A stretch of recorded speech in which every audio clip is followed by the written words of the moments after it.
Hello, everyone, and welcome to another episode of the Dodgeball podcast. In this episode, we'll be recapping the North Round 1 tournament that took place. And here to join me now is Rebecca, Mark, and Eric. Guys, why don't you go ahead and just, for the sake of emotions, introduce yourself, and we'll just go ahead and start with you, Rebecca. You can go first. Sure. Well, I'm Rebecca Shappell. I play for Final Justice, and we played Open and Pinch. Awesome. I am Mark Trippiedi. I play for Chicago Task Force in both the open round and the pinch round. And I'm Eric Stone, Captain TC Boosh, and we just played open this round. Awesome, guys. Well, thank you so much for joining and for returning. Had a lot of fun with you guys last year. Get to know you guys more, get to know the North more. As we're kind of discussing offline, some of the team names are starting to stick a little bit, so that's probably a good sign. And let's just actually, I want to start with you, Mark. I still expect Kraken. So what happened there, if you don't mind me just going into Task Force? Can you explain how that happened? It wasn't nothing too crazy. In the end, I just kind of wanted to try something new. Had been with Kraken for a few years.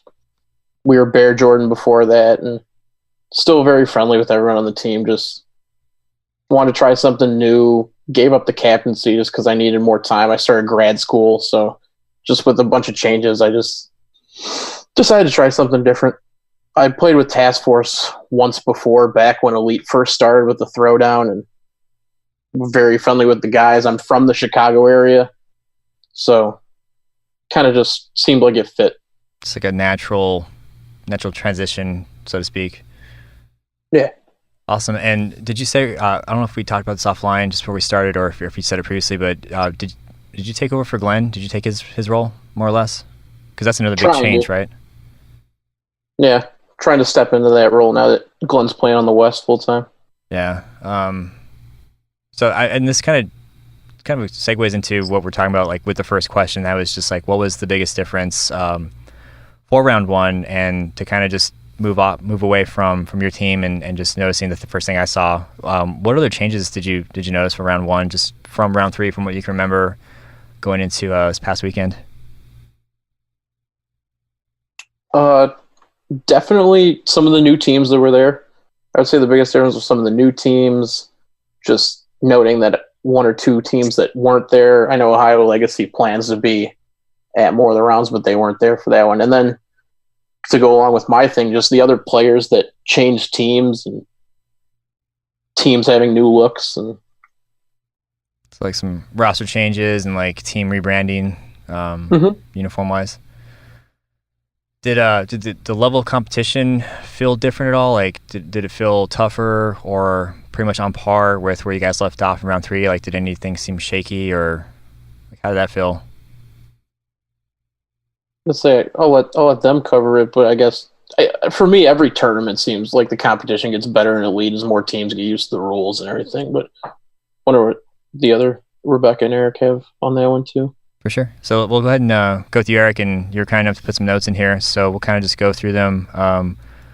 What would you say your first biggest difference was that you noticed?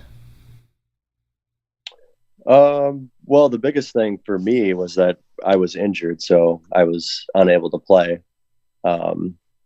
So it was definitely a different role that I was in for this tournament, just being on the sidelines and coaching the team. And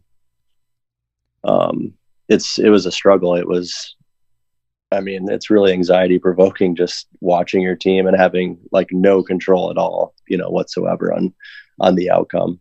It's kind of a helpless feeling, but the guys played extremely well. So it was still great to be a part of it and to support the guys out there. For sure. And I'm kind of glad you brought that up, because when we were talking about how you're like rock climbing as part of like recovering your shoulder, right? That's what the injury is? No, actually. So I got my shoulder pretty much back together and feeling really good. I was with my shoulder injury. It kind of really came to a head around the time of Worlds this past year. I was having like a lot of overuse symptoms and some tendonitis going on. Right. And so I started physical therapy, and then I took all of January and February off. without any throwing, just to be able to rest and do a little bit of strengthening and just some more exercising to try to get myself healthy. And my physical therapist actually recommended rock climbing to strengthen my shoulder and to stretch it out. So I really got into that, and that really helped get my shoulder back. And then I think it was the Grand Rapids Open was kind of my first time getting back into like throwing, I guess, full time, or my first tournament after resting. And that went really well. So my shoulder was, back feeling 100%. But then I was probably about a week and a half before round one. It was late at night. I was doing the dishes. And this is really dumb, but I was just doing the dishes and a plate broke while I was washing it, and I just sliced the top of my thumb open. Oh, that sucks. Yeah, and actually nicked the tendon on the top of the thumb a little bit. So I had to go to the emergency room, get stitches and all that stuff, and I've seen a hand specialist a couple times now, and so that put me out for round one. Just resting and trying to get my hand better for some tournaments overseas that are coming up. Gotcha. Doing the right thing and not risking worse injury or aggravating it or splitting it back open or tearing it back open. Yeah. That sucks. Yeah, I got the stitches out probably 3 or 4 days before round one. Yeah. Well, I mean, and not to diss you in any way, but I mean, Boosh took first, right? Yeah, they did okay. So for them to be able to come together and do that, in your absence, that's pretty awesome. That's a testament to, the team and what they're capable of. So hopefully that anxiety kind of went away a little bit after they won. But will you be back during round two, or when do you expect to come back? Yeah. Okay. Yeah, absolutely. I'll be back for round two for sure. We're going over to the Atlantic Cup April 20th, and then over to the Asia Pacific International in Auckland the weekend after. So I pretty much made up my mind that I'm going to play in those no matter what. Awesome. So as long as I can keep myself healthy, I'll be good to go for round two. I mean, just watch plates, and I see this in memes all the time, and it's not related, but I mean, when you get to a certain age, like anything can injure you now. You just got to be careful and take care of yourself. So, yeah, well, hopefully that's the rest of it, and you won't be injured anymore, and we'll see you talk about it during round two. But let's talk about some of the other notes here. You said so the divisions were the same, open and pinch, but you noted here it would be great to see open or co-ed no sting in North. Can you kind of elaborate that a little bit? Yeah. Well, I mean, I don't think it's any secret that Boosh and, well, it's tough to say because we do have some players that I would say are primary 8.5 and love 8.5. But I think just a lot of our background is in, 7-inch foam, no sting. That's just one of our preferred styles. Right. And so and before round one, we basically just put it to a vote on the team, and without saying how anyone voted, the vote just came out that we didn't want to play pinch, so we didn't end up signing up for pinch. And are you guys are a pinch heavy team? Like, was that your thing in the past, or you said foam is basically where you stuck with, so that wasn't like a huge shock when you guys didn't show up for pinch? I mean, I'm not sure how other teams took it. I mean, we've never really been a contender in pinch. Right. I mean, somehow we found ourselves in the championship at nationals down in New Orleans a couple of years ago.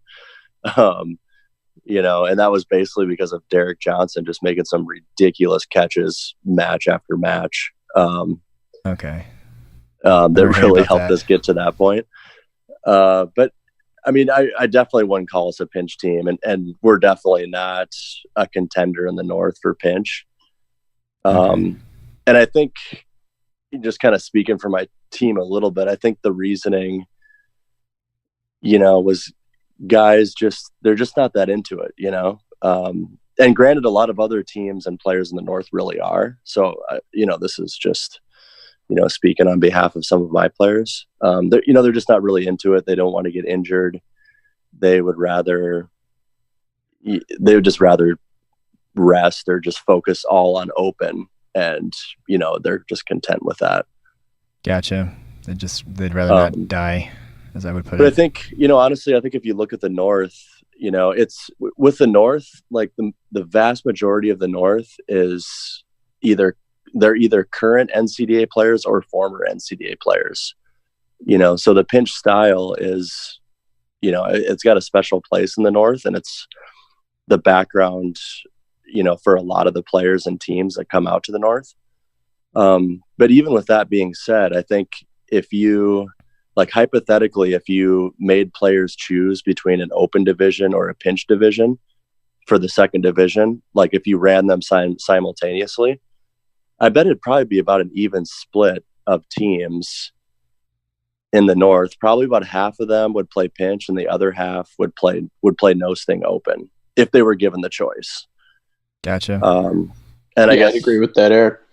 Yeah, the only thing I would add to it would be that, if we did have an open no sting division or a co-ed no sting division, we would probably get more local teams. At least when we're in Minneapolis and in Chicago, we would get more competitive local teams that would come out to play no sting who wouldn't otherwise come out to play 8.5.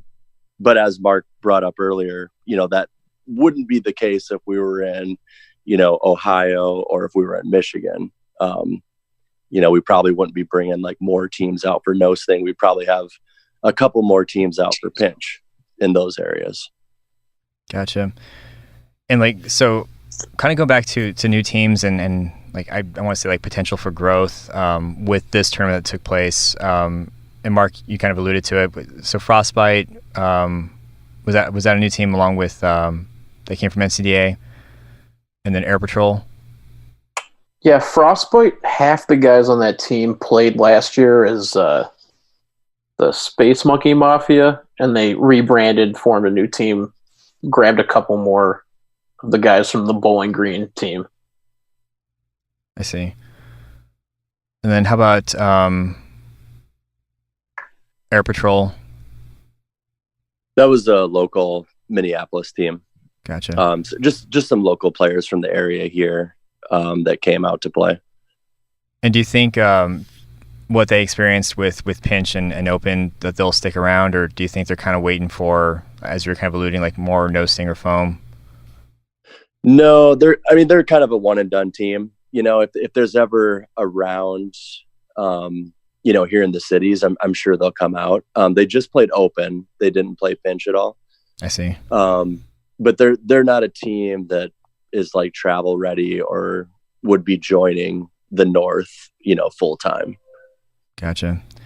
What about family? And is this a typo? Is it Fam One Lee, or is it just? No, Yeah, it's spelled that's something right. like that. Yeah, it is with a 1. Oh, really? Okay. Like well, I say like lead speak. I think it's what it's called. It's like they use like the E's for the number 3 for E's. But do you know anything about them, Rebecca, or any of you guys? Not too much. I knew that they did UDC, right? Yeah, it looks like Yeah. Indianapolis UDC team. Yeah, other than that, I did not know much about them. I actually did not even know about them until Elite released the schedule. Gotcha. Well, they beat Gamecocks. We can kind of talk about that later on. So I would say they're not too bad. But they did seed last, so. Yeah, they had some athletes out there, obviously, coming from their roots in UDC. Yeah, and Big learning curve, I think, obviously, when you're playing your first tournament. Yeah, you're playing on the ground and not trampoline.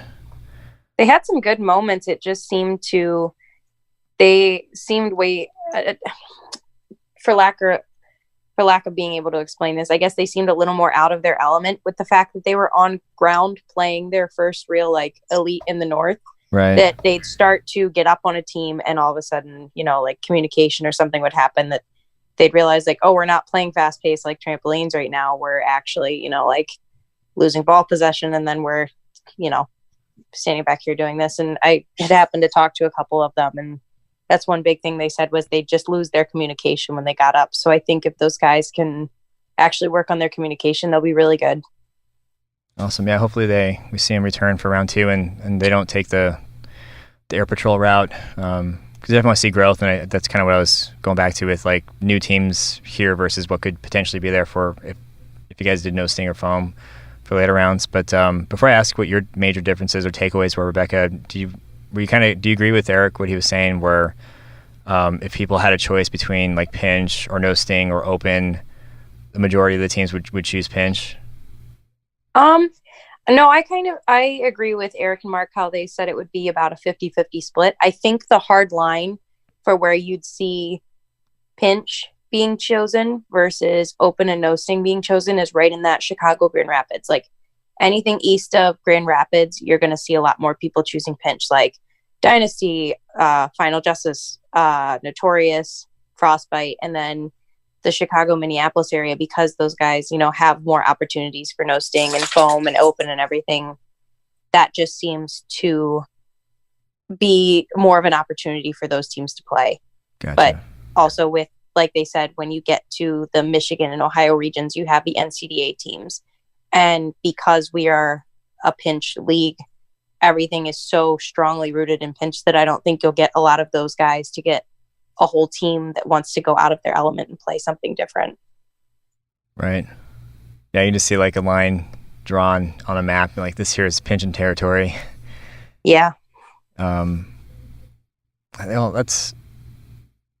to the teams that will cross over and try something new. So just real quick, shout out to family. I don't know if anybody's listening but from that team, but it's good to see that there's a place for UDC teams, and hopefully they stick it out, but we'll see more of them transition to ground or elite. But moving to the original question, what major differences did you notice for this round versus round 3?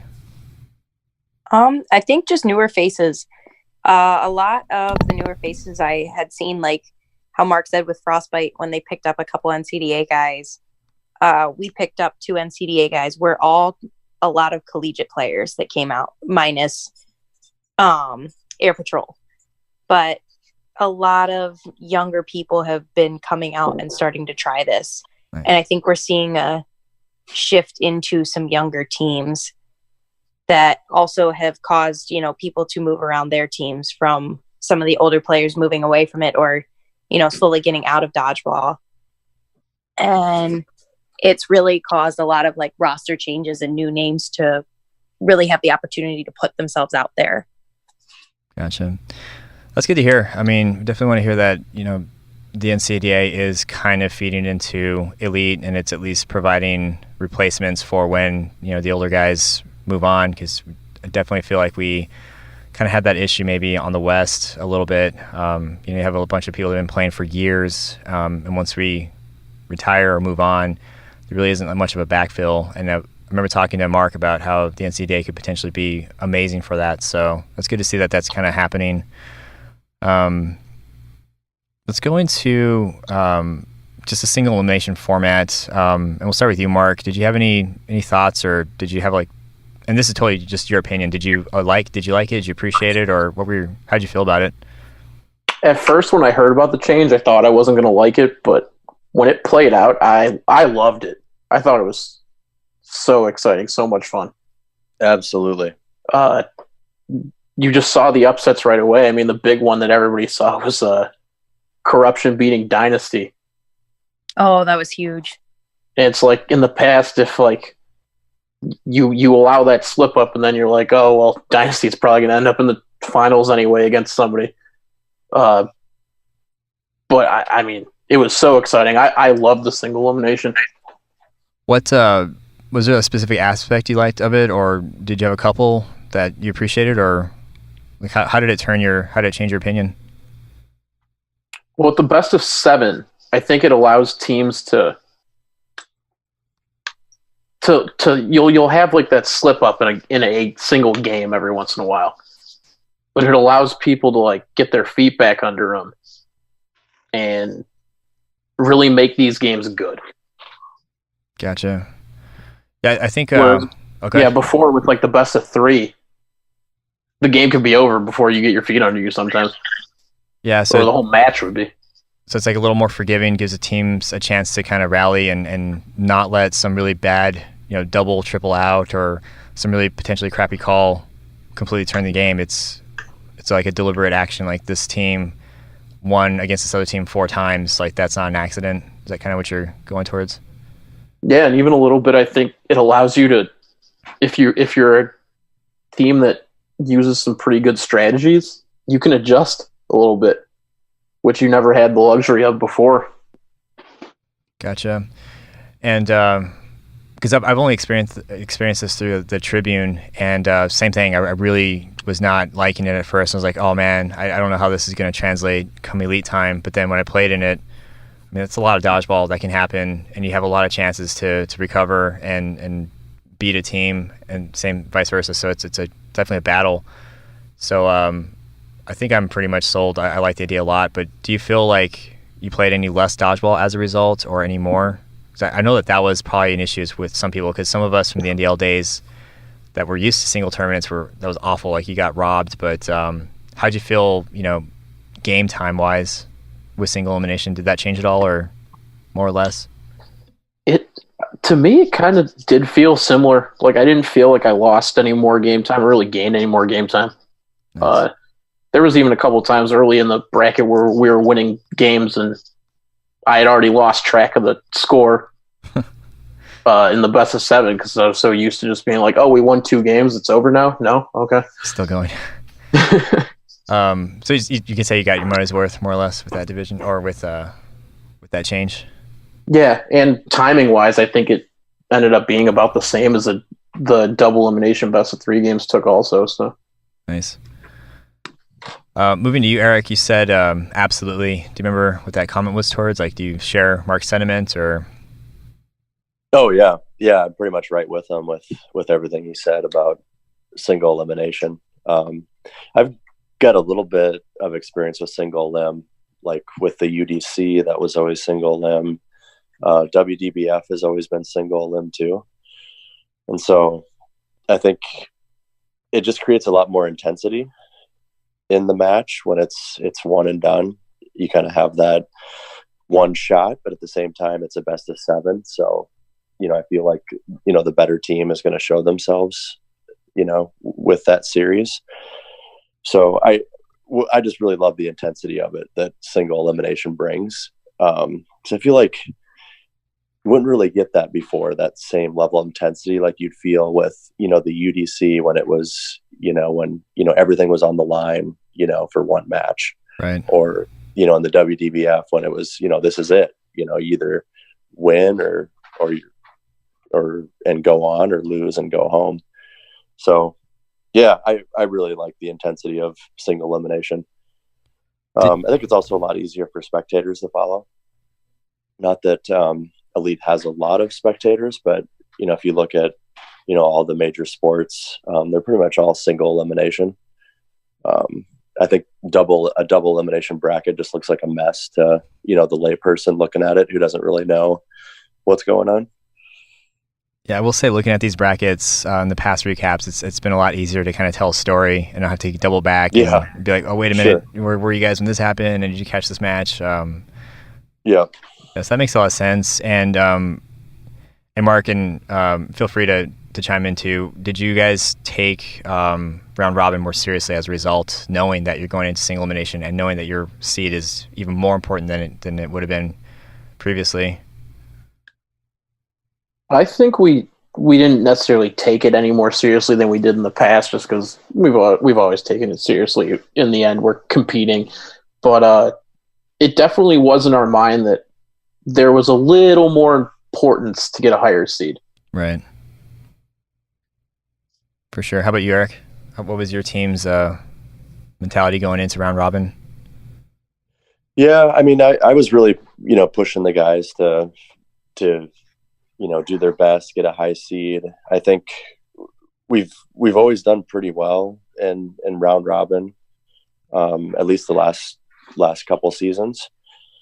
But I do think round robin is and getting a high seed is really important. A lot more important with single elimination. With double elimination, you can kind of get away with, taking it easy and round robin, which I don't think was ever really an issue. I think, most teams out there are, giving it their all, whether it's single or double. Right. I could be wrong. But yeah, I think it's definitely, you definitely want to get a higher seed. Just a little bit more so than previously, but still, for the competitive teams out there, every game matters regardless.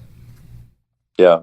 Gotcha. And just out of curiosity, like what happens, if anything, psychologically when you see a team like Dynasty go out and that's one less tough team you have to face? Did that impact you guys at all? Or did you just kind of pay attention to what was in front of you? Oh, I don't think it's any secret. We were pretty thrilled to see Corruption take out Dynasty. Nice. I don't think we were the only ones either, because let's face it, Dynasty. You weren't the only ones. Yeah. Yeah, Dynasty. They're an amazing dodgeball team. They're a great group of players, and I think a lot of people would say they've, as far as their roster goes, and the addition they made with some of their players. They looked even stronger this year. They're going to be a team that's going to be, that's, preseason is anticipated to, make a good run for the rings. So, and we're in a position where we want those rings too. So, seeing a team like Dynasty just end up with 1 point and get eliminated right away, absolutely, we were thrilled. Nice. It's a collective sigh of relief in the gym. Yeah, it's pretty clear. We're kind of visibly celebrating pretty clearly on the live stream, which I didn't realize that's where the camera was. But oh, nice. Oh yeah, the whole gym went wild. I think everyone loves seeing them go down just because they've been on top now for a little bit. I don't think Dynasty felt any more hated in that moment than they ever have before. Like, just the entire gym, I think literally every single person was like, yeah. Dang. Yeah. And those guys got to know that, when people are cheering that loud when you lose or when you get out as a player, it's because you're really good. Yeah. Oh, yeah. It's kind of like and I think those guys are mature enough to realize that. And they're definitely just a team to beat in the North for sure. That's funny. It's like, well, F us, I guess. But then at the same time, like you said, that they're cheering on the other team because maybe they want the underdog to win, or maybe they just want somebody else to take over. But it's got to feel somewhat good to know that, if you get knocked out, it's a big deal. Well, when you first see that single elimination bracket too, it's like, wow, okay, Dynasty wins, we're gonna have to face them right away, you know. And the last two open championships in the North have been Boosh and Dynasty, but that would have been just a really early matchup between two top teams in the North. So it just adds a whole new dynamic to it when you have such an intense game like that so early. Yeah, for sure. And I'm still laughing at the there's no joke, or there's no secret. We definitely were happy. You also mentioned in your notes that single elimination benefited you guys greatly due to your matchup against Kaiju. Do you want to kind of go into that real quick, or do you want to say that for when we actually go over the brackets? Oh yeah, I can hit on that. Because we faced off against Kaiju in the semifinal and found ourselves in a hole. We were down 3-1 and, had our backs against the wall, which it was just created a really intense match and some really intense games because, we had to win 3 in a row in order to close out that match. Dang. So just every single play, for 3 games straight you're just on edge. It means so much because you can't let another game fall, but yeah, so, if it was double elimination under the old format, that would have sent us down to the losers bracket because we were down, 3-1. Right. But because it was single elimination with the best of 7, we had that opportunity to keep on playing and forced the game 7 and then pulled it off in game 7 to make the final.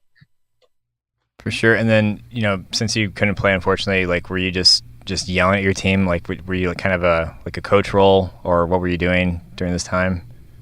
I was yelling huddle a lot. Right. That was kind of like my line, like because guys would get ball control, and I just yell for guys to huddle up, and I wasn't really calling any plays. I just wanted them to get together to call the play and create the deception, for the other team. Right. But it's just, it was just a helpless, anxious feeling. It was actually extremely exhausting, in just a different mental way. I mean, I was just totally exhausted after the tournament. Yeah. I didn't throw a single ball or make a single catch. But you're still exhausted. It's definitely a different mental / emotional toll on you. Yeah.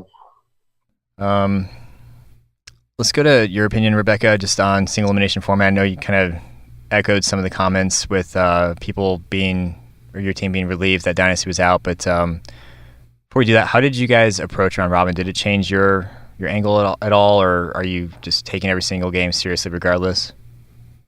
It definitely did change our look on things. I know last year, when it was double elimination, our teams, when we'd start to get tired, we'd say, okay, like, conserve your arms. This isn't as important. Like, we're still going to be decent in seeding with this, that we'll be okay to conserve some of our bigger arms and let the lesser throwers take these last couple matches. Whereas this time now it's like, okay, we can't exactly still take it easy, because hypothetically we'll be facing this team or this team if we start taking it easy and losing matches now.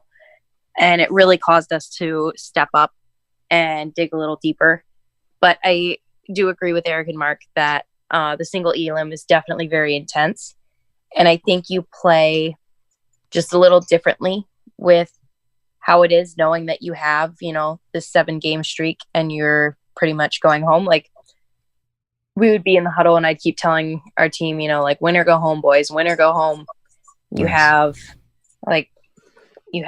2 games left. You have potentially 1 game left, whatever it was.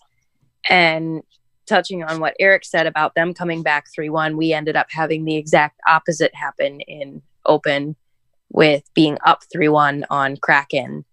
And then just a couple bad plays swung the momentum so heavily for Kraken that they ended up forcing Game 7, and it was just, it did not go well. I definitely don't want to add insult to injury, but I want to ask more about that match when we go into kind of reviewing the bracket. But just going back to single elimination real quick, did you have any thoughts prior to it? Like, were you against it, kind of like Mark, or skeptical, and then you turned? I was indifferent about it. Yeah. I wasn't sure, just because I was so used to playing double elimination tournaments that with Elite, I should say, NCDA, no. But with Elite, I was so used to having that second chance and having the games be shorter that I wasn't sure how best of 7 would go, because I felt like it could be very drawn out for teams to try and tire out the other to swing the momentum. Right. But it ended up, like Mark said, there wasn't really a difference in it. You still felt, pretty much the same afterward. And yeah, I ended up changing my mind and liking it. Nice. I wonder if that's the same feeling that most people that have experienced it, at least are now, because I didn't really dig too much into the threads when they announced the change, but I know my thought initially was like, oh, that sucks. But again, coming from really, really jaded past with previous organizations, I was very skeptical. But I've already, I have not played an Elite match yet, but I know that it's the way to go. It just makes it just seems to make sense, in terms of progressing the sports. But let's go into again, still kind of on a high level before we get into the brackets, but starting with you, Mark, were there any teams or players that you noticed that changed dramatically over the past break between round 3 and 1 of this year? I wouldn't say that I would notice anything drastically changing. Like Rebecca and Final Justice, they had a few new players. Frostbite was about half the team. Kraken was a little different now because they lost 3 players. Us on Task Force, we have 3 new guys, me being one of them.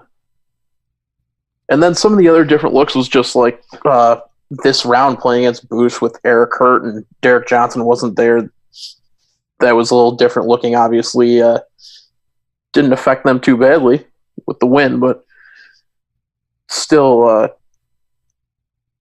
just different faces and different looks.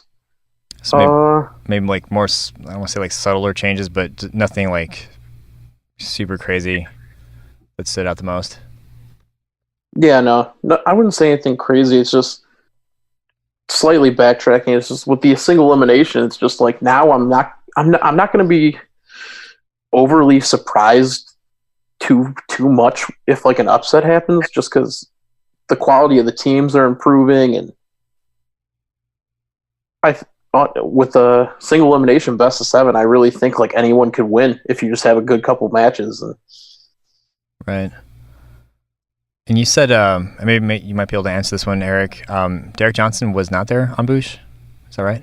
Yeah, we were without myself, and then Derek Johnson was out too. Oh, wow. That is saying a lot for the rest of the team. Any reason why Derek wasn't there, or are we allowed to talk about that? Yeah, so the NCAA tournament, round 1 and 2 were in Des Moines. So he thought it was more important to go to that than round 1. Oh my goodness. Yeah, he's a big college basketball fan. Yeah. And, living in Iowa, they don't get many cool things like that very often. So, yeah, those Iowa Hawkeyes don't make it too far. I guess that's fair, maybe. He's born and raised in Iowa, but he's a Kentucky Wildcat fan. The what? He's a Kentucky Wildcat fan. Oh. I know. That's even worse. Doesn't make any sense, right? So I really wonder who he would cheer for if it was Kentucky and Iowa, like playing in the tournament. Yeah, that'd be weird. But I honestly think he would root for Kentucky. Like he loves the Wildcats. He's a huge fan. Huh. Yeah, But yeah, him and I were both out for the round. But we'll be back round 2 and 3 if everything goes well. Well, I would be really upset if any of my teammates chose watching a sport over playing dodgeball with us, but yeah, to each their own. We said another drastic, well, yeah, maybe drastic is not the right word, but another change or possibly improvement was Gamecocks had the addition of Matt Levine. Do you want to talk about that a little bit, Eric? Yeah, he's a great player. I'm not sure if anyone else. And then I don't think he's ever played in the North before, but I've just known him from other tournaments out west, and just seeing him play at UDC and seeing him on video too.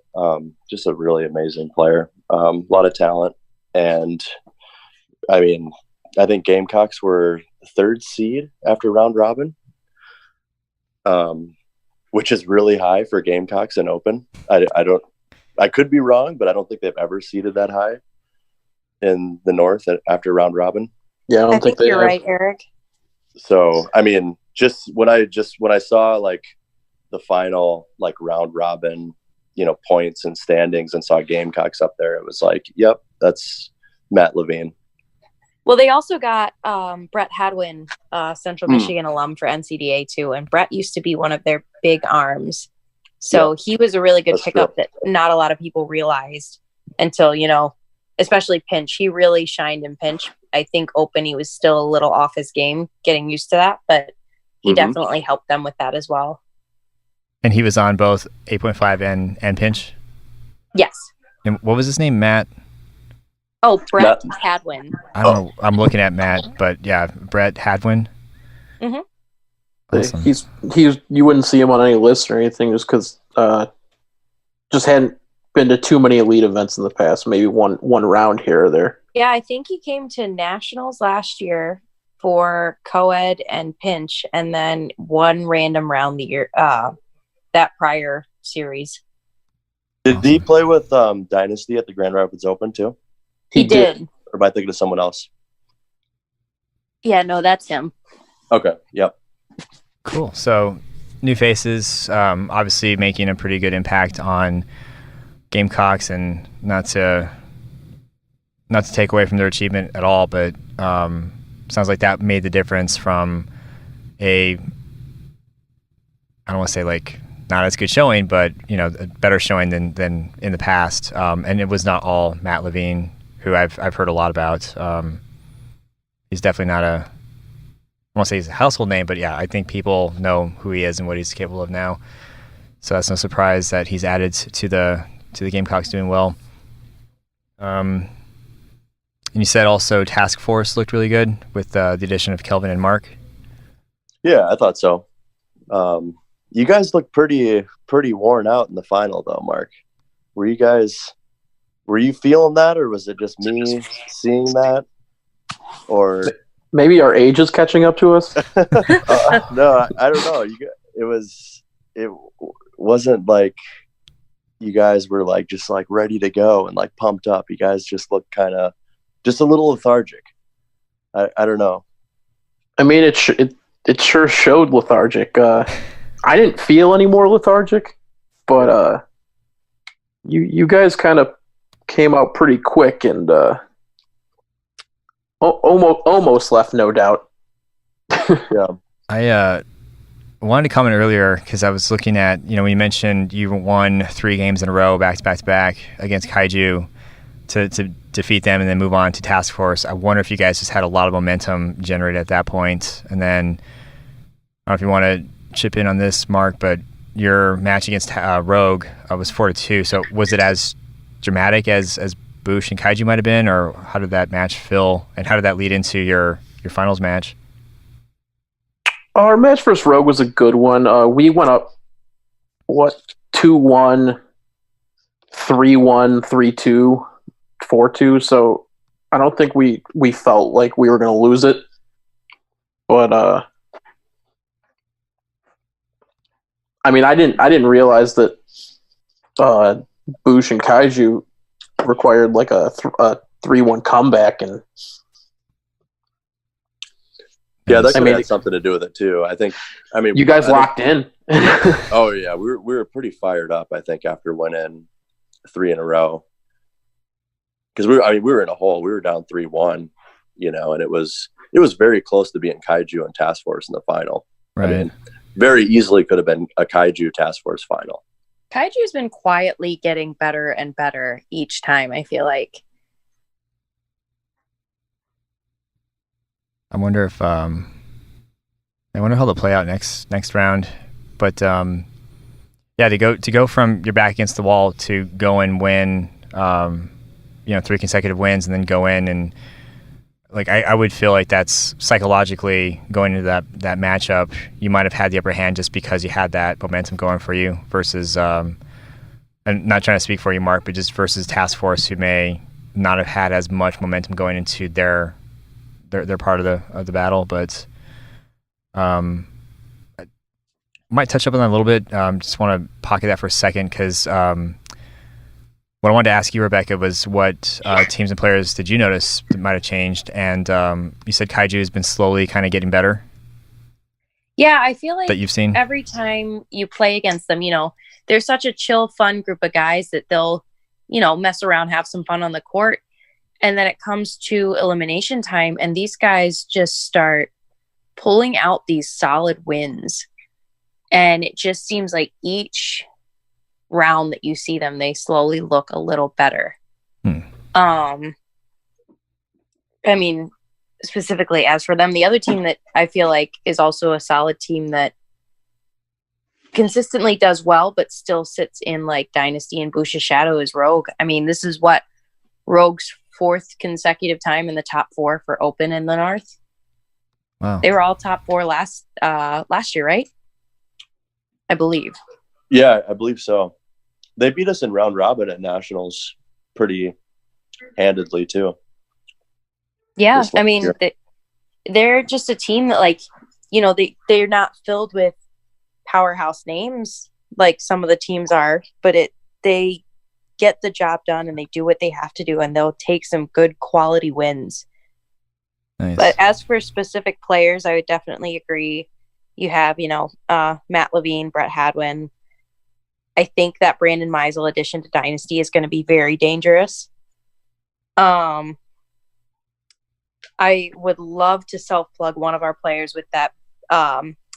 You guys would recognize the really big guy we brought this time with the big red beard. His name's Jack Hilt. He's only 19. He just turned 19. And the kid has a cannon and some solid catching hands.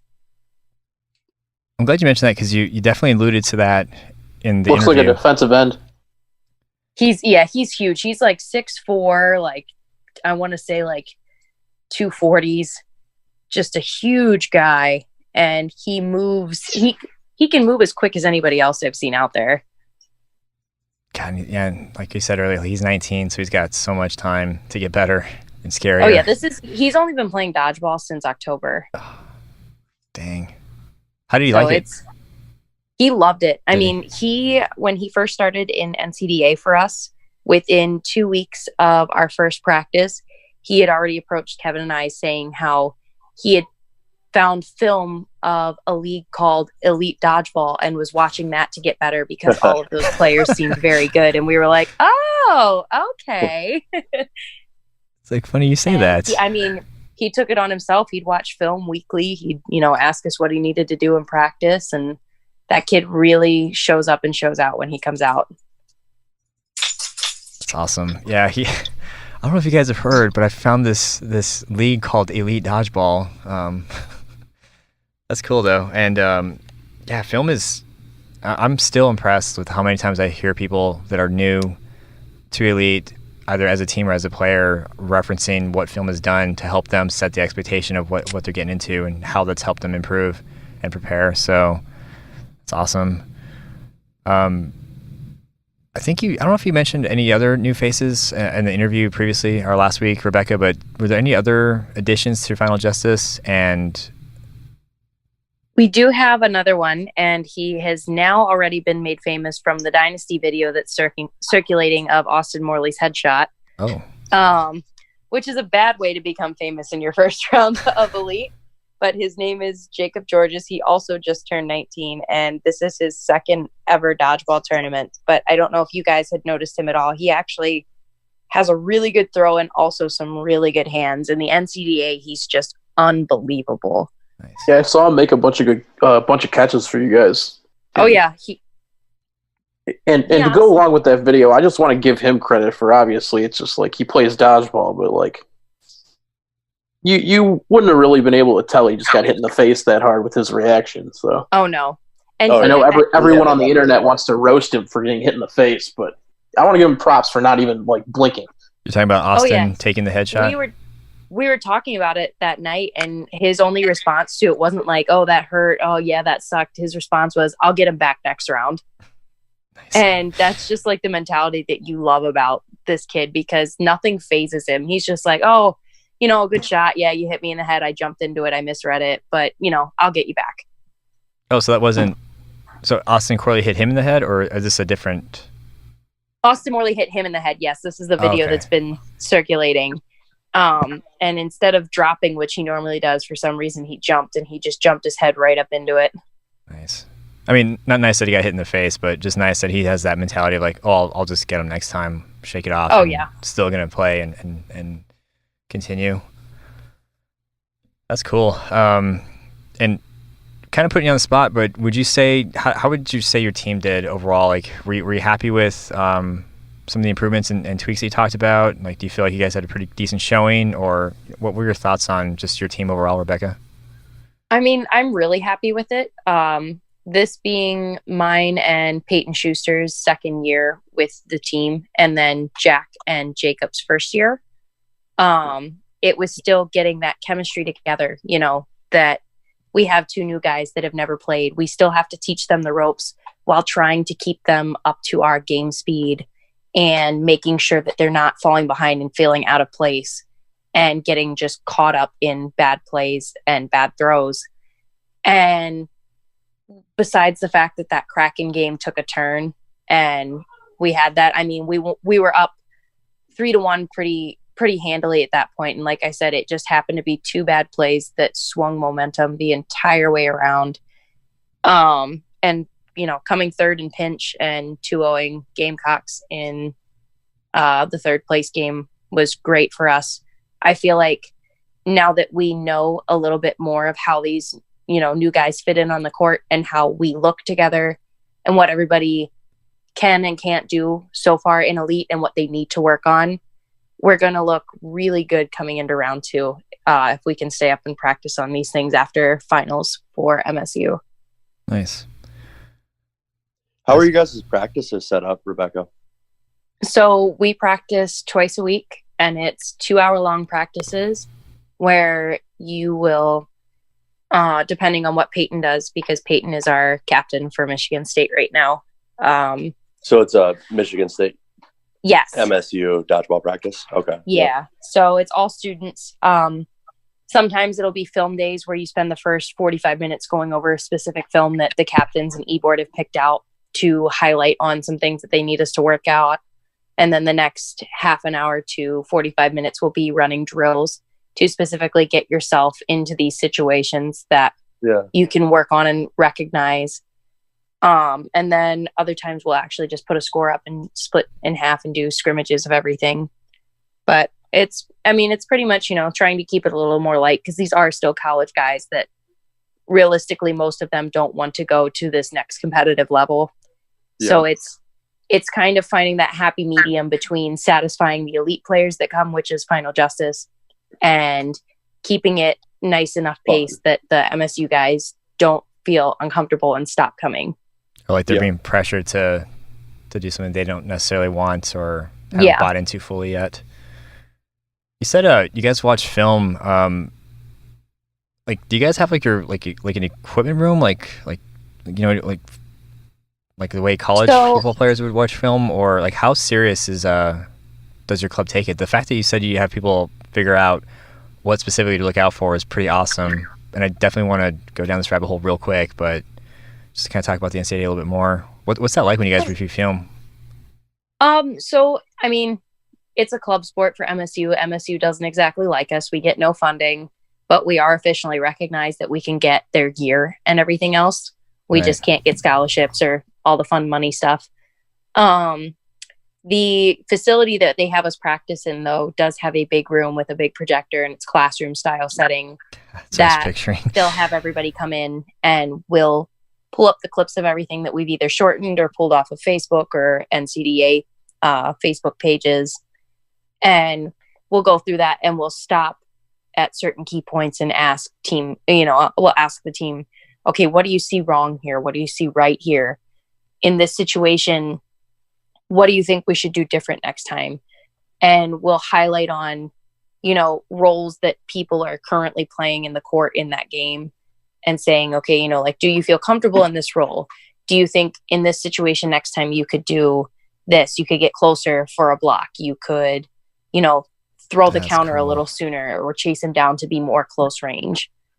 And we'll just talk through scenarios to make sure that our teammates all understand what they should do so they also play as disciplined as we are. Because again, with these kids not going to the same competitive level as elite, some of these kids aren't as invested into the sport as to watch film, realize what they did wrong, and actually want to change it and want to learn a higher IQ status in the game of dodgeball. That you want to make sure they know enough that our team still functions properly in order to win games. That's freaking awesome. I could definitely relate to how you describe like the different perspectives that the players will have. Like you'll have those players who are like really competitive and, maybe they come from like traditional backgrounds where, traditional sports backgrounds where you're watching film and you're, like going to the weight room and kind of, you have practice every day. But then you have players who are just like, oh, I want to play dodgeball. I want to have fun. I don't want to take this too seriously. I think like even just being a captain of an elite team, I have that, on my team where just players come from different backgrounds and kind of everyone has a different goal in mind or kind of outlook on what dodgeball is to them. Right. And so trying to balance that out on a competitive team can be challenging. Yeah, I mean, you can't even get some teams to wear the same dang shorts, let alone jerseys. So it's Oh definitely. yeah, our team still doesn't wear the same shorts. It's horrible. It's Doesn't that it's bug the you? little things. Dang it. It does, but then again, I'm the only girl on both teams, so I have like the eye for things where they're like, "Oh, it's black. I don't care that this one has a white stripe and this one's not." It's like, oh, It bugs me. Like, it's like, okay, we're doing black shorts, guys, but then even like a white stripe on the black shorts kind of bugs me. Just yeah. kills it. If it's just one I just person, want solid black shorts, guys. yeah, Or it'll be like Nike and pink on the side or something, yep. Come on, that doesn't work. I feel your That's pain, one of the guys. reasons they put me in charge of jersey designs this year. That I was like, okay, I can get this done. I know what you guys like. I've drawn it up 37 times. Now we just have to get it made. Yeah. Yeah, I feel your pain there, Eric. With just, I know it's black, but it's not the shorts that we picked, and you guys all suck. And just get on board, dang it. Well, yeah, I can commiserate with you guys for a while, but let's kind of go into the brackets and Rebecca, since you kind of brought it up already with Kraken. Is there anything left that you wanted to talk about, at least for what you saw on their aspect? Like, how did Kraken look playing against you guys? Were there any players that you noticed? And can you talk about what specifically turned the game around in their favor? So the one specific moment would have been, it was a 3-on-1, our team being the remaining 3, and Ray Franklin for them was their last one. And he was looking pretty gassed, and we kept, giving him majority that he'd have to come up and play pretty defensive to make him run out.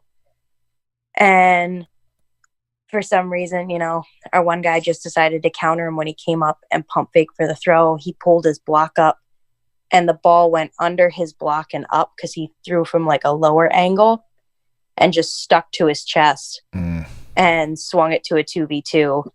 And then one of our, I forget what else happened. Then another guy came up and tried to counter him again, and it just stuck again.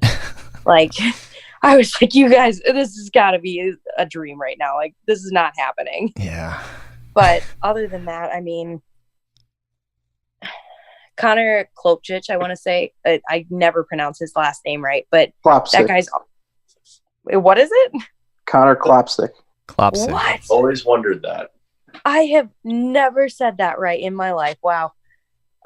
Yeah, no, he's always a really solid player for Kraken on the side. He always seems to keep his poise on the court and, do what he needs to do. He has a heck of an arm. And when he needs to, he'll come up with some really clutch catches. But Kraken, for having 3 players gone, still looked like, they are still going to be a solid team in the North this year. And then watching Task Force play with Mark and Calvin on their team now was just, granted, our Task Force match was so intense, Mark, but we just, The most intense match of the day. it really was. It was a brutal, we decided we were going to try and just tell Tony that it was going to be 2-1 final justice over Kraken, and Tony made us play it out. So for the first match, all they did was lob balls at us for us to catch everything. And for the second match, we lobbed it back. But yeah, seeing Task Force actually play and, go into an elimination game, granted that Boosh championship, I feel like was a little bit of an asterisk for you guys on the day. You guys look like a very solid, well-rounded team. Thank you. I definitely want to talk And about. Boosh, I mean, oh my gosh, how can I forget about this? Bizzle just played out of his mind for you guys in the championship. Yeah, he's gotten really comfortable playing in the middle. So, and I was really excited to see that. I was hoping he would come along. Yeah, I was really hoping he would come along, and he finally has gotten to where he's just really comfortable from throwing in the middle. So I'm really happy to see that. Yeah, and then you and Cody are normally the corners, right? Yep. So yeah, DeMonte swung over to that side. It was Jeremy. Yeah, Jeremy Meadows took my spot on the right. Okay. wing. Yep. We would typically have Jeremy in the middle somewhere and throwing from the middle, and then Cody left wing, and then myself on the right wing. Mm-hmm. But yeah, with myself out, we put Meadows in my spot and then Cody on the wing. And then we're basically utilizing Bizzle throwing in the middle. And Gotcha. who is I Bizzle? just remember. Oh, sorry. Oh, no, go ahead. No, I go back to it. I wrote it down, but you said you remember. Oh, I think from what I was remembering, I think Jeremy might have been out and DeMonte swung to take that corner, but DeMonte played really well in that last point for you guys. I think he made a catch and then the immediate counter came on it. Yeah. Gotcha. And you guys, I mean, without you and Derek, which are two huge players for you guys still looked like an amazing team. And it was really intriguing because, you know, with two big players like yourself and Derek out, it was really leaving a question in people in my head, especially, of how is this team going to do without you guys? And they really capitalized and showed up and showed out. In that championship match, it's like, not that normally you guys are pretty efficient, but like your guys' team throws, the efficiency on those were crazy. Whenever we would make a play, it would seem the next time down there'd be like a clutch catch from somebody. Like that championship match, you guys were clicking and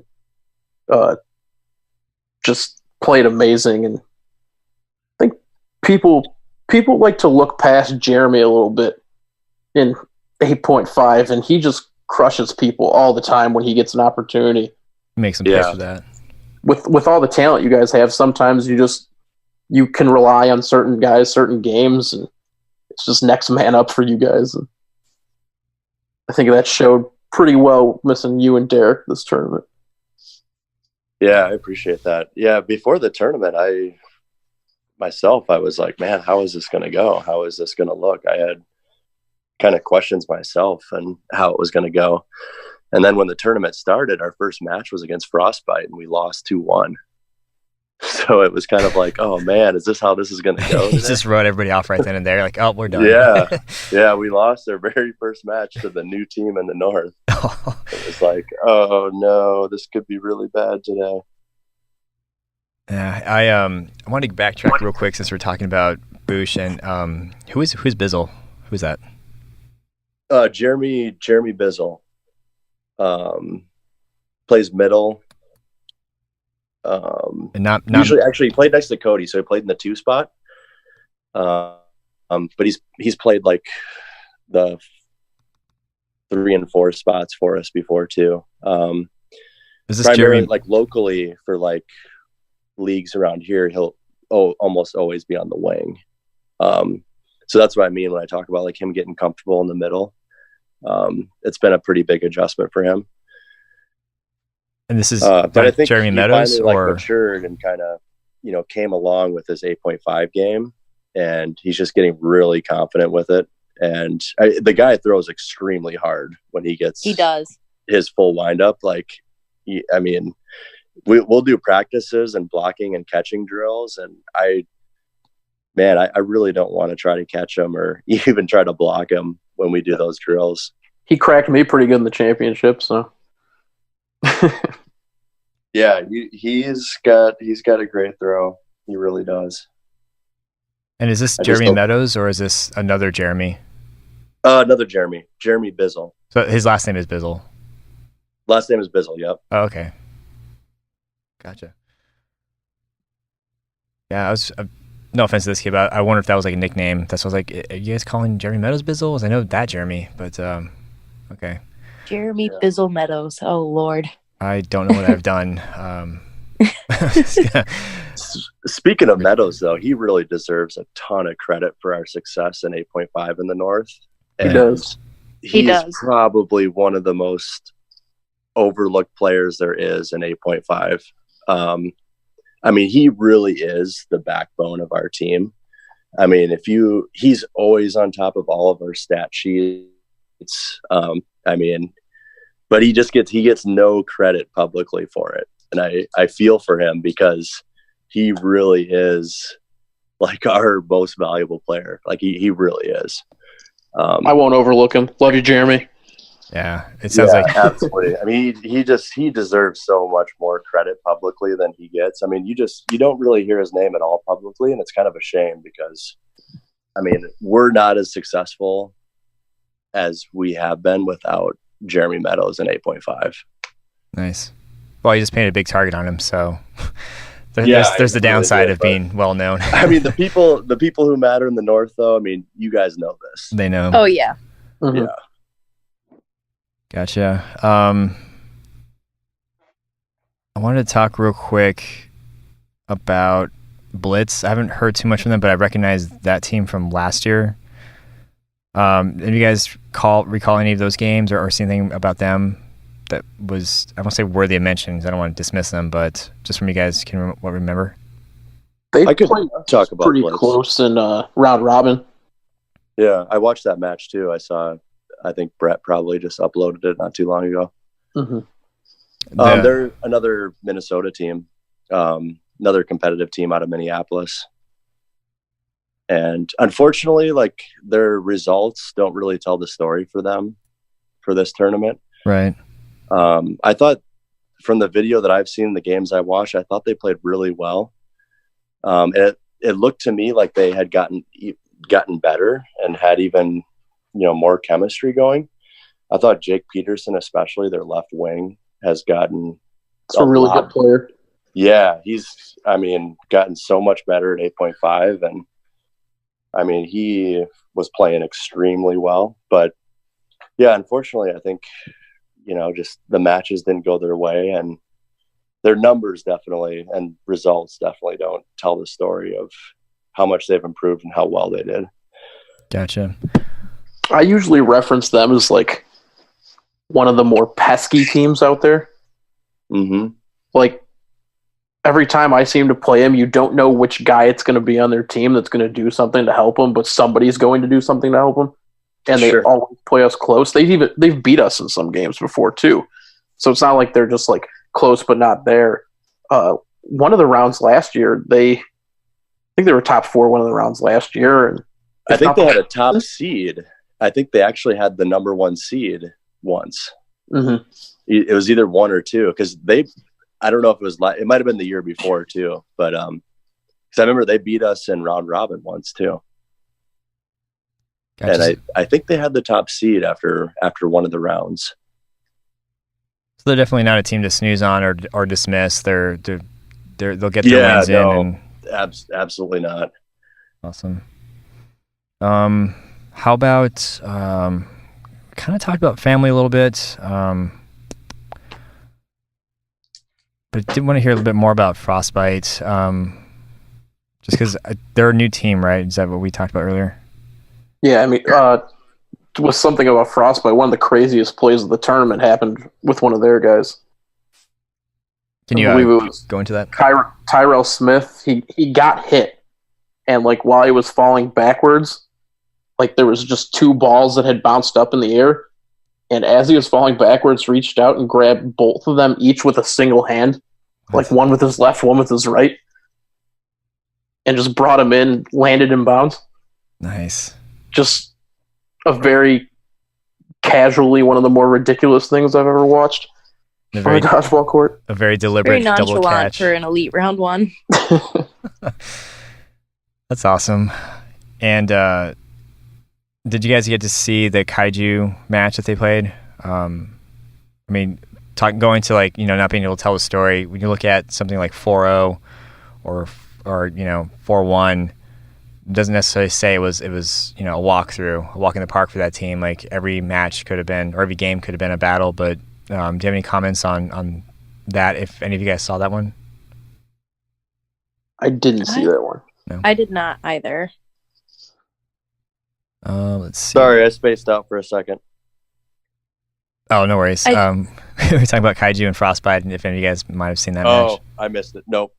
I think for Frostbite, their main problem is just that they're a newer team, and half of their guys are new to NCDA they were new from NCDA to Elite, that they weren't quite clicking chemistry-wise. Like, they seem to almost do better when they could joke around on the court and not take it seriously, if you know what I'm saying. Right. Where they could just be like these guys having a practice again. But it seemed like also them having to face a big team like Kaiju, who, like I said, has been so steadily consistent in the North, that it just kind of was more experience versus lack thereof. Okay, and hopefully we'll see them come back and stick with it and put the time in. The other storyline with the North after round one is kind of the return of Chicago. Yeah. I mean, you've got Rogue and Kaiju back up in the Final Four, and your Kraken and Dynasty, your Michigan teams, out of the Final Four. So is that like I want to say, is there like a rivalry with that? Like you want to see, if anything, you want Chicago to be dominant in the brackets, or like how does that kind of work? Well, I could be wrong, and Mark has been in the North a lot longer than I, but I think historically it was, the Chicago teams that did really well and open in the North, and were around the top, and then it kind of switched where some of the Michigan teams and Dynasty figured out open and started getting kind of moving up and taking over top spots in the North for open. Gotcha.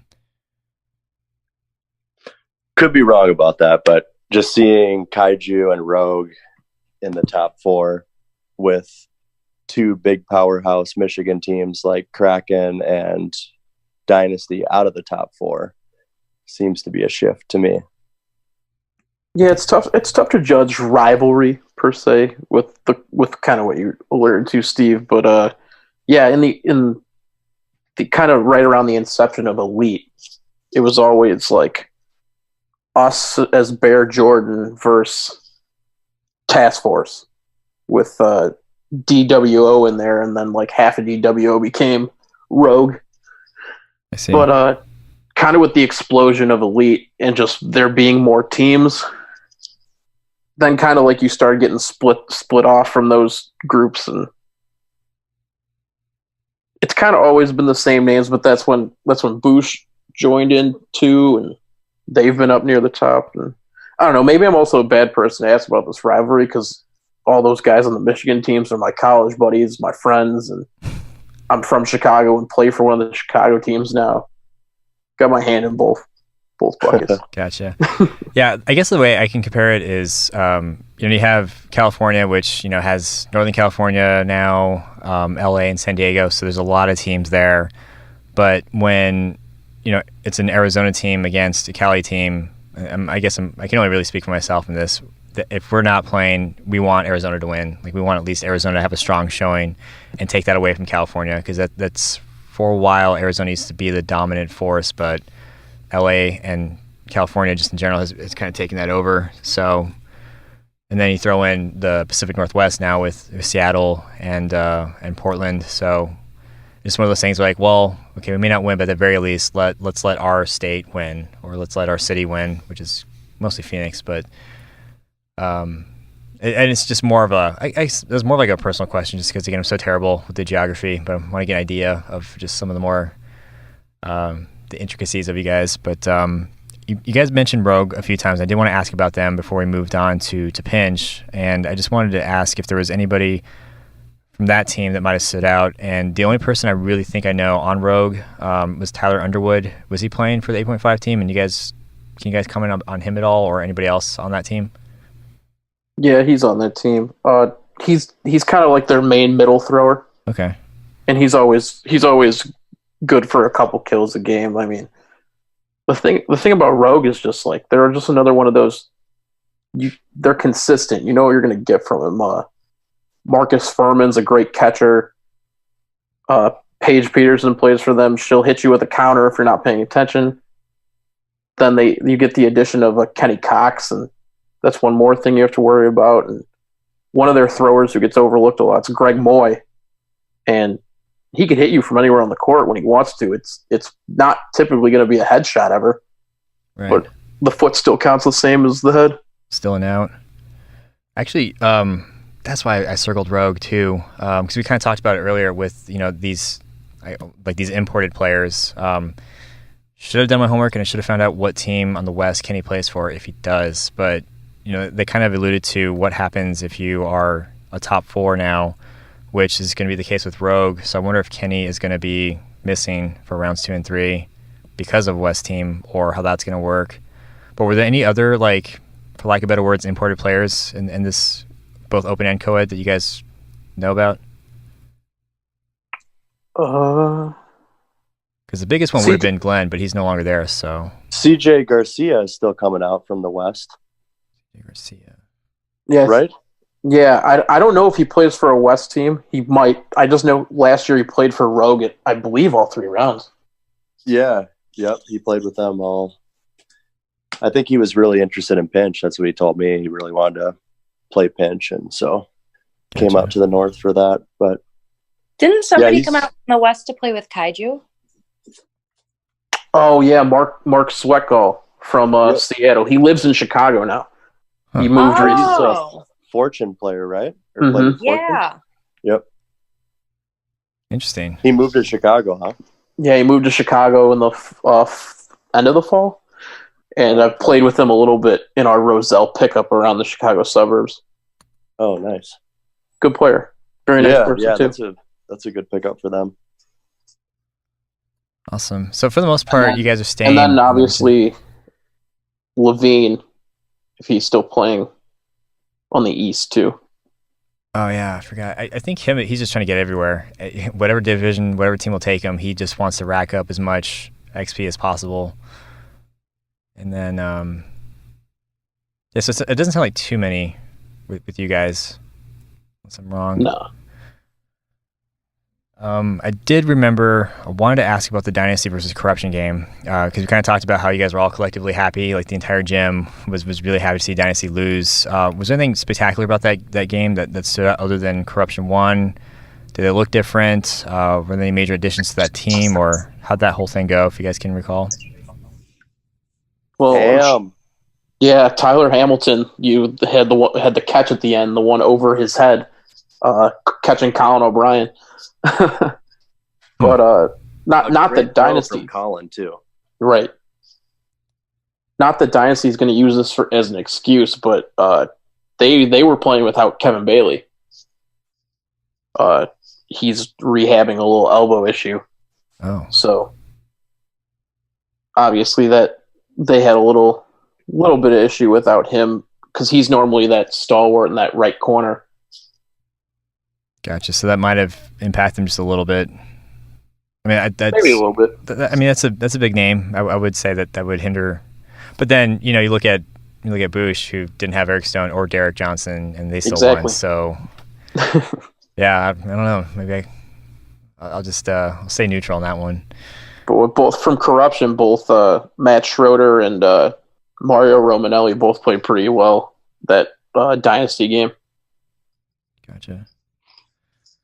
Good stuff. I think that's pretty much all I wanted to cover for the Opens. I definitely want to spend some time on Pinch, but before we move on to Pinch, we'll just do a real quick round around the table with you, Rebecca. Was there anything else we might have missed that we should have covered for the overall Open bracket play?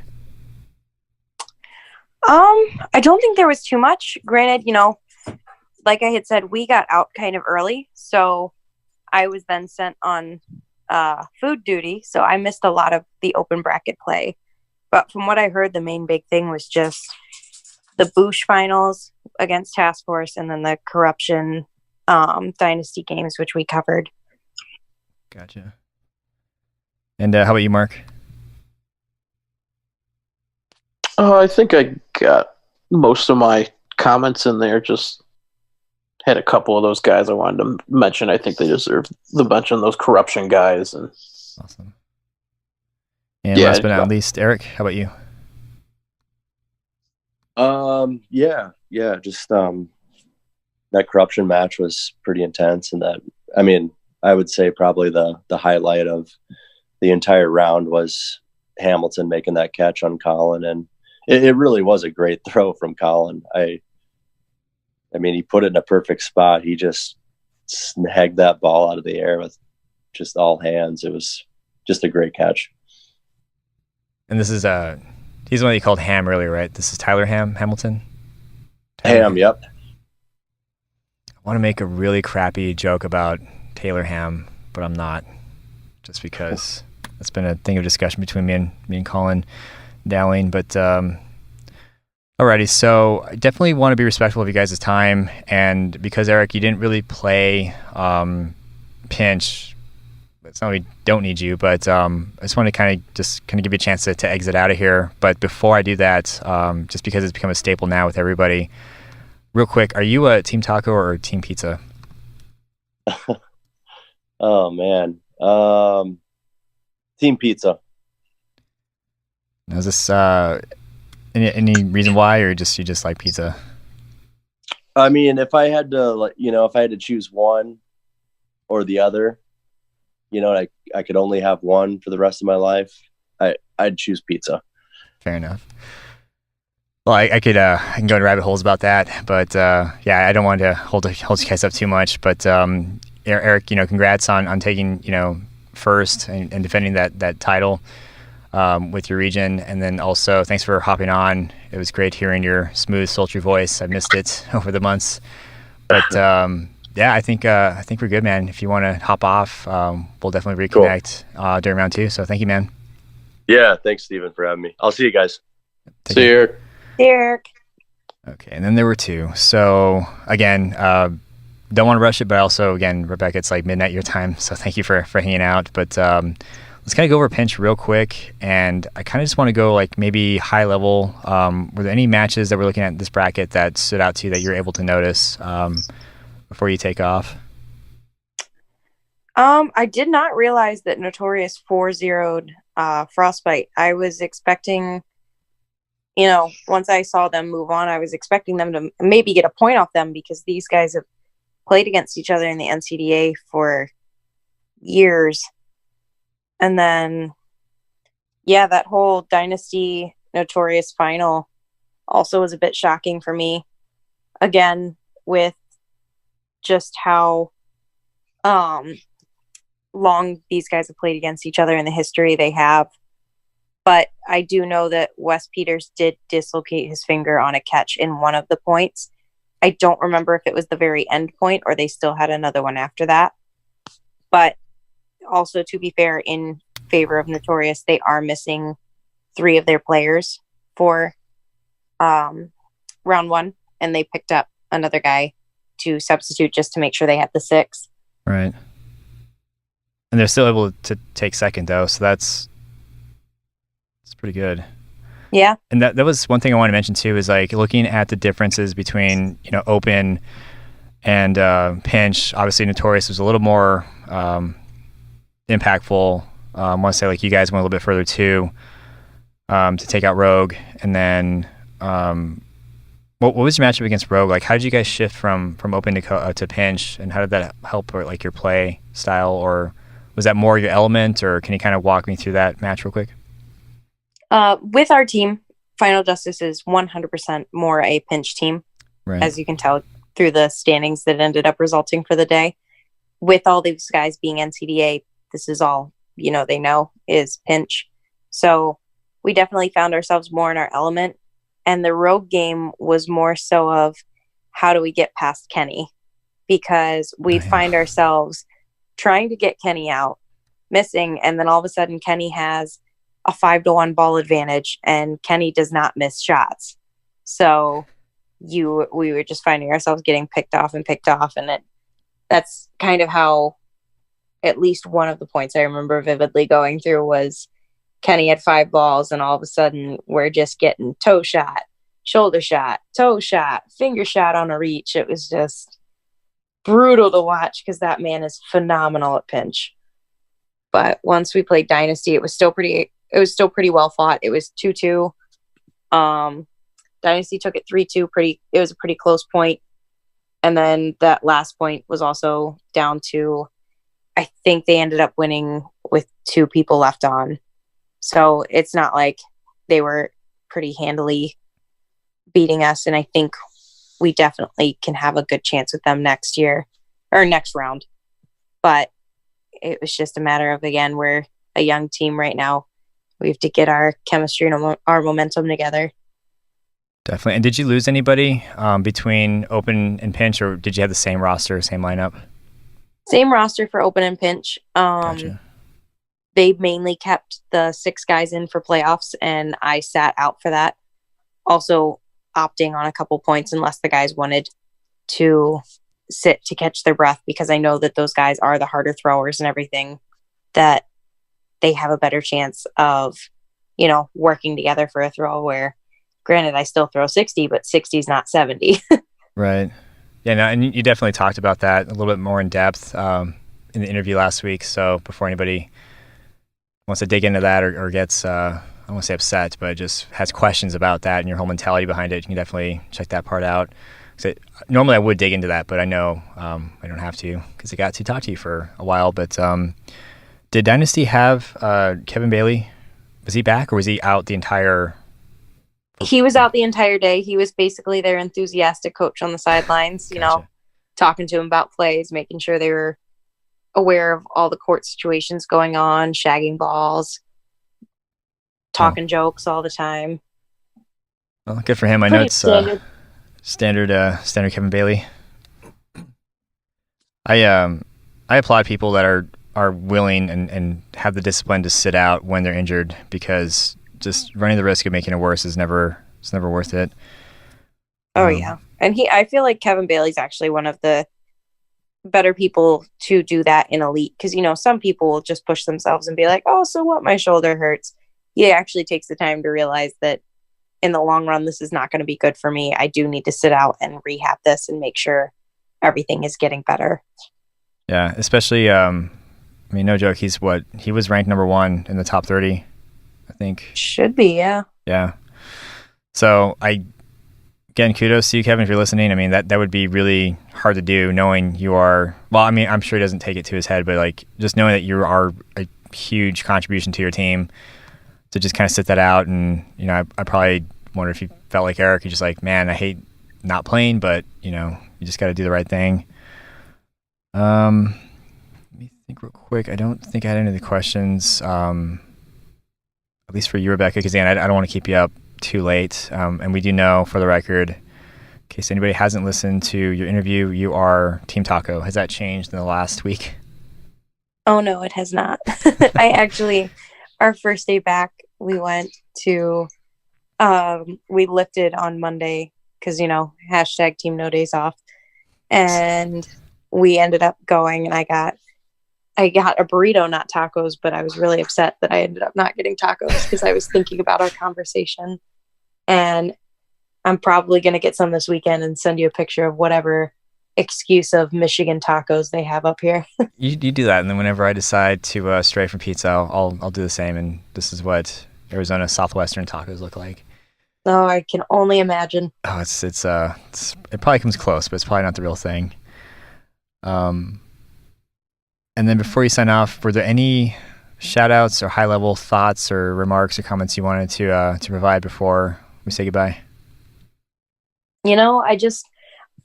I honestly just look forward to seeing every team back out for round 2. I feel like this is one of the best regions in terms of competitiveness across all of the teams, that not one team is just going to, like Mark said earlier, be close but not quite there. There's always that team that's still taking games off of the bigger teams that you think wouldn't lose these matchups or anything. And I'm excited to see just everybody's overall growth for the next round and see how everybody develops and comes out, and who really put in the work in this next 45 days we have until round 2, or who really just put their foot off the gas and coasted into this next round. Well, we'll find out, and hopefully we'll get a chance to talk about it, and we'll be able to point back to this recap and check those developments, whether it's for better or for worse. But cool. Well, thank you so much, Rebecca, for hopping on. And again, I know it's late, so I don't want to keep you any longer, but we can go ahead and say our goodbyes, and me and Mark will take over. All right. Well, thank you so much for having me. It's great talking with you, Mark and Eric, as always. Awesome. Likewise.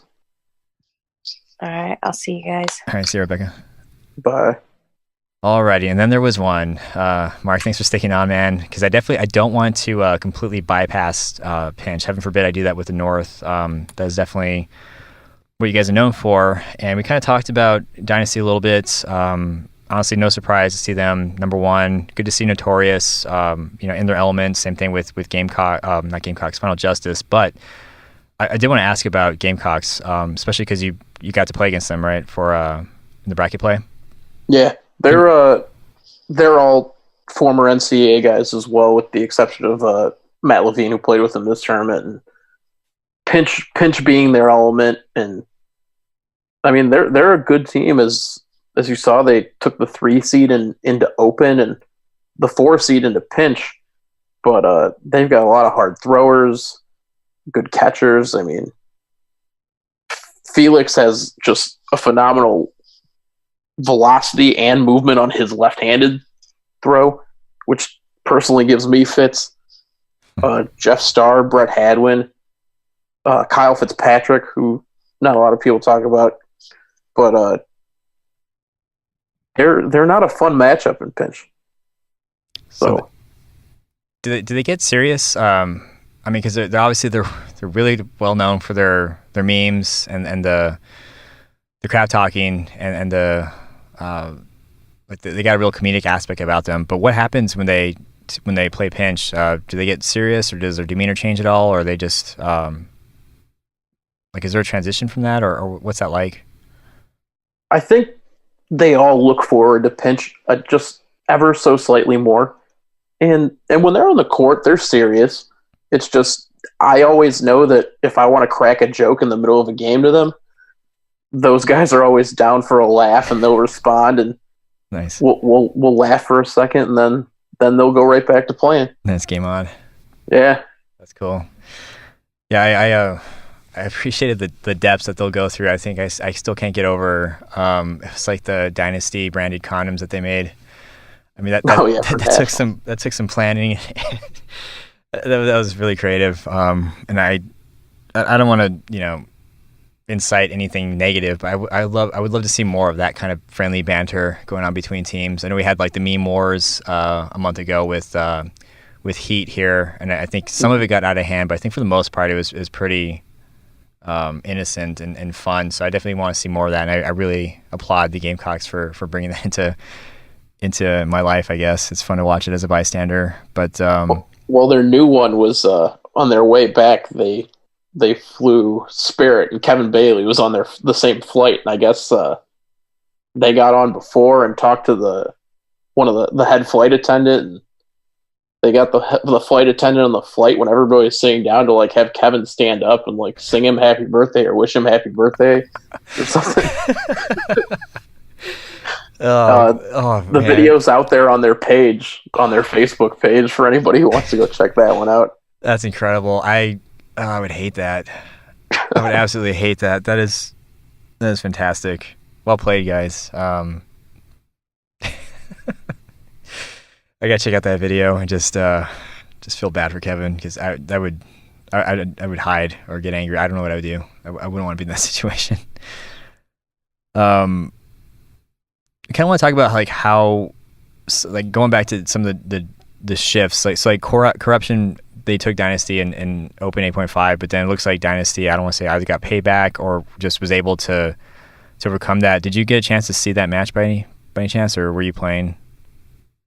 I was playing during it, but from just what I heard, what I know, it's just like I think the depth Dynasty has with pinch throwers probably has a lot to do with that 4-1. Corruption's a great team. It's just they don't have the number of arms that Dynasty has, and when you get later in the day, you've been playing with 8.5 balls all day, and now you're playing pinch. Sometimes your fingers start to go, your arm gets tired. And Dynasty's depth really shows through in situations like that.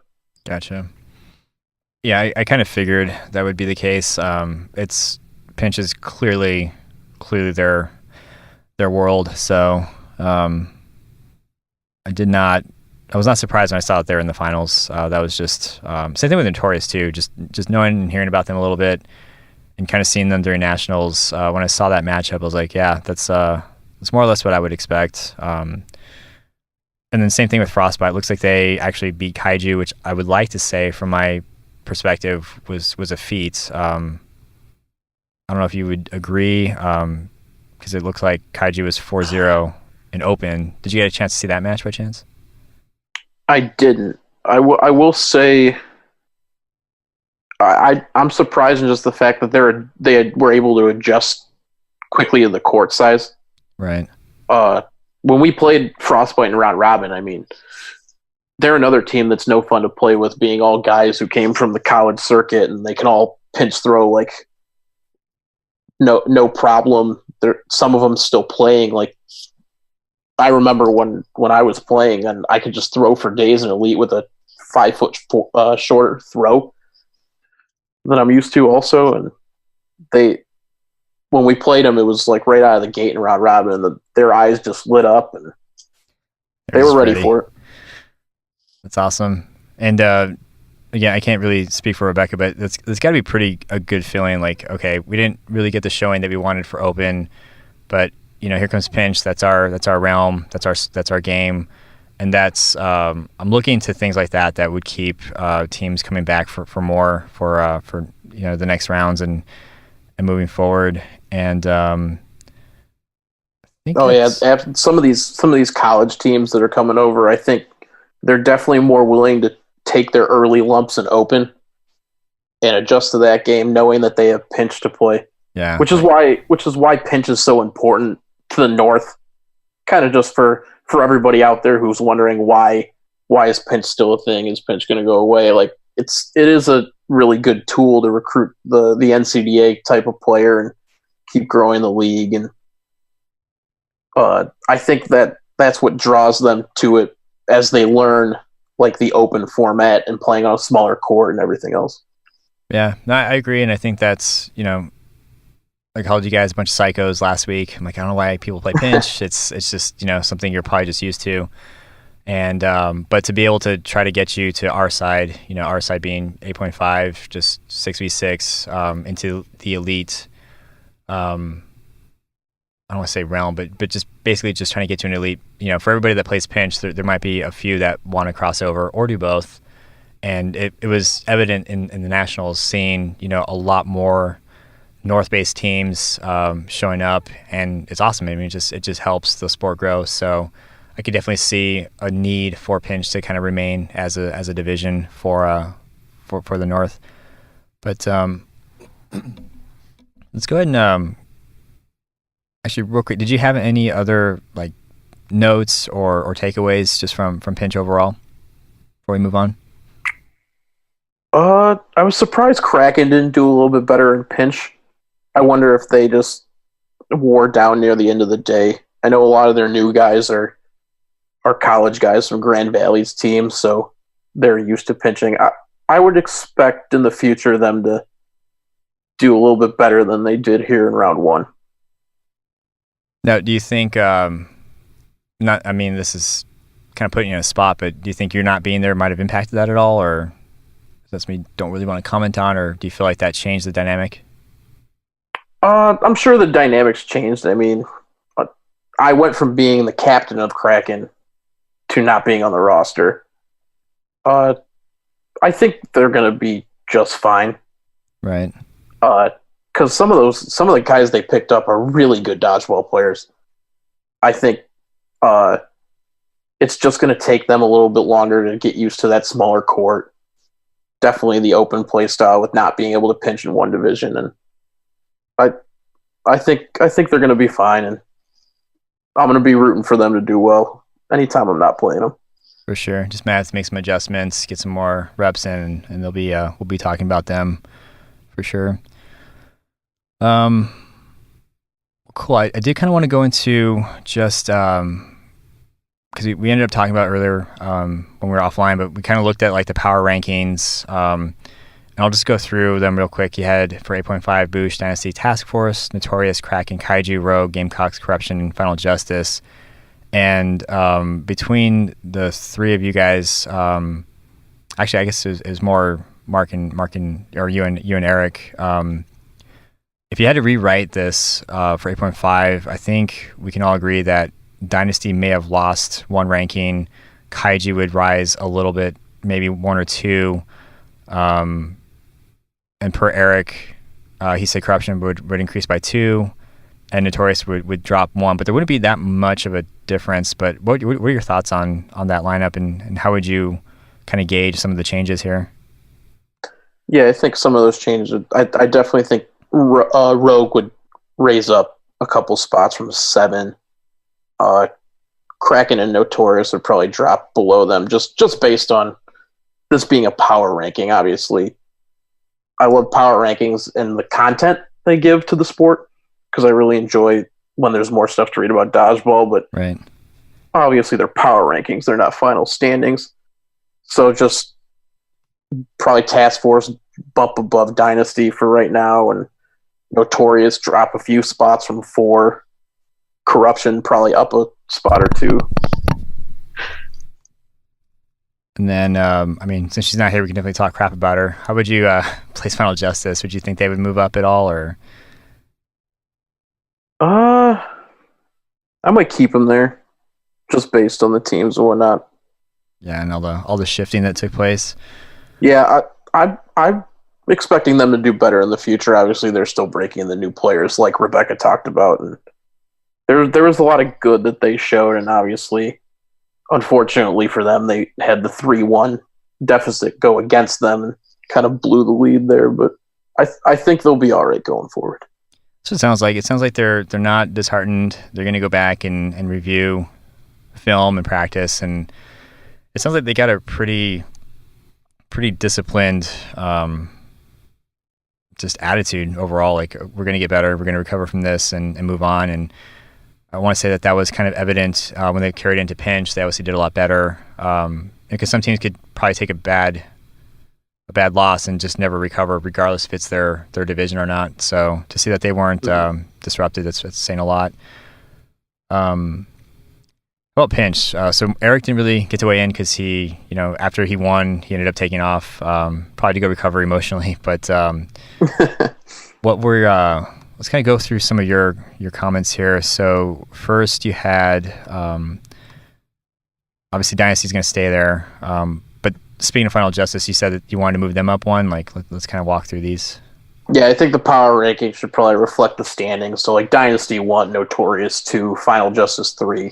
And I would even say Gamecocks 4 as well. So Gamecocks would go up from 6 to 4. What would you put Frostbite versus Corruption? Would you think Frostbite would go up 1? Yeah, I'd probably put both of them up 1. I'd probably move everybody up 1 ahead of Task Force, just with our showing, and I'd drop us down a bunch. Just because we did, I guess we did okay. We were the 5 seed going into the elimination bracket, but kind of ran out of gas, and Gamecocks kind of rolled us a little bit.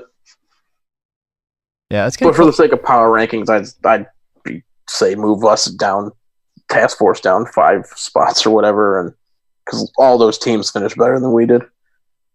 Do you guys? I know it's early to talk about it, but do you guys have like any kind of game plan for round 2, or are you just going to kind of shrug it off and just kind of commit to doing better? I guess, like, what's your attitude going into round 2? Has that been decided yet or talked about, or you kind of just recovering still? We haven't talked about it much as a team. We're pretty happy with how things went overall, just integrating 3 new players, because Alex Watkins joined us as well from Corruption and actually played with us at Kraken for Nationals last year. So we're pretty happy with everything going in the direction of that. We're still getting used to playing with each other again, and took a 2nd place finish in the open division, and then a respectable seed going into the bracket, and maybe just a little better focus in the bracket play at pinch, and we could have done even better there. But we'll get more strategy down, and we're pretty happy with where we're at. Nice. So this is definitely not the task for us. We'll see you guys for rounds 2, 3, and onward, and we'll see what differences you guys implement. Absolutely. Very cool. Before we move on to the most important question ever, did you have any other I guess I want to say, yeah, like any other like high level thoughts or shout outs? Just want to give you that chance before we moved on. Just about the tournament in general. Just big shout outs to everyone who volunteers their time to ref and then like sticks around and still voluntarily refs as people start leaving and as the tournament thins out. So just big shout out to them and to Tony Stumpo and Colin O'Brien, who are now the co-regional directors of the North for running these tournaments, taking over for Glenn. Actually, I completely spaced to ask about that. I was wondering how that transition took off. I was more focused on just Glenn leaving task force and joining the West, but it sounds like, just based on your shout out, that it went well. I mean, I didn't see or hear any complaints when we talked about it as a panel in terms of like differences, but it sounds like, Glenn left it in good hands, and the North is gonna remain. Is that fair to say? Oh yeah, and I think they did a great job last year too. When I think things were getting decided that Glenn was going to take a step back, they Colin and Tony started assisting Glenn with the last one or two regional rounds last year too. So they made kind of the transition process pretty smooth. Awesome. Yeah, that's a big thing. I mean, we talk about how important it is that we get young players hopping in to replace the older players, and now it's who's going to step up and replace the tournament organizers, or whatever you want to call them, wards, or I forgot what the titles were, but I mean that's probably the most important thing too, is who's going to be willing to take on the brunt of handling everything and organizing anything. So it's good to see that it's people are stepping up, and I'll agree with you. Yeah, huge shout out to Tony and Colin for doing that. But last question. And then one more thing really quick before that. For those who are big fans of foam dodgeball, I know Eric wanted to talk about this, but he ended up ducking out a little bit early. The 7th annual Twin Cities Throwdown on April 27th, which is 7-inch foam, slightly modified WDBF rules for anybody who wants to play some foam dodgeball up in the Twin Cities. Nice. I'm glad you remember that too. I know I said thanks, good catch, and then I almost spaced it myself. So that's awesome. Yeah, are you going to play in that? Do you have any stake in foam or? I've been getting more into foam. I will be traveling that weekend, so I will not be playing in it. But I've been getting more into foam recently. As I used to pretty much just be known as a rubber 8.5 player, but trying to change that perception of myself. Nice. Yeah, it's same thing here, and I'll always love 8.5, and I'll always rag on foam, but it's I think it's just another way to grow dodgeball wise. It's not as terrible as I used to think. And last question: Team Taco or Team Pizza? Where are you? Where do you fall? I am Team Taco. Team Taco. All right. Which is a tough choice, but the kicker goes to a lactose intolerance issue. So. Oh well, you won't have that problem with tacos if you skip out on the sour cream. So. Right. Fair enough. Makes it easy. I love pizza, but I can only eat so much of it. It comes at great cost. For sure. Well, awesome, man. Well, thank you so much for for hopping on. It was great meeting you. I think it was during Tyler Greer's or the Dodgeball Tribune. What was that? Yeah, November. It was November. It feels like a long time ago, but yeah, I was happy to have you on last year, and looking forward to doing it again for rounds 2 and 3. So definitely appreciate you, man. Thank you so much for taking notes, and thanks for staying up past 1:00 your time. So yeah, I appreciate it, and we'll talk soon. Yeah, absolutely. Thanks, Steve. Alrighty, so that was a pretty thorough recap of the North Region Round 1 tournament that took place this past weekend. And thank you so much, Rebecca, Eric, and Mark for not only hopping on, but also enduring the time zone difference and staying up so late to help me do so. I hope it wasn't too weird that we dismissed each panelist as we could, but I kind of want to try something as well, and that's not only being respectful to the panelists' time, but also not holding them hostage if they don't need to be here during the recap. Maybe we can continue to kind of have that that's slowly tapering off. Just because I can see it getting kind of tedious when you're there for like an hour and you've only been asked one question. That's another reason why I decided to divide up, at least for the regions that have them, a open / potentially co-ed division recap versus a women's recap, because there's just so much to cover. And I think with this panel, there's just a lot of rabbit holes we were able to kind of get into and just discuss teams and depth and strategies and players. And that's really what this is about. Again, I've always said I definitely want to shout out as many players and teams as possible to just make this interesting. And honestly, I think that's the main reason why we listen to recaps, unless you're Search Ferrari, where you just want scouting reports, in which case I hope you enjoy your new targets that I provided you. But anyway, huge congratulations to Boosh for taking first in Open, Task Force for taking second, and Kaiju for taking third. And then also congratulations to Dynasty for taking first in Pinch, as well as Notorious for taking second, and Final Justice for taking third.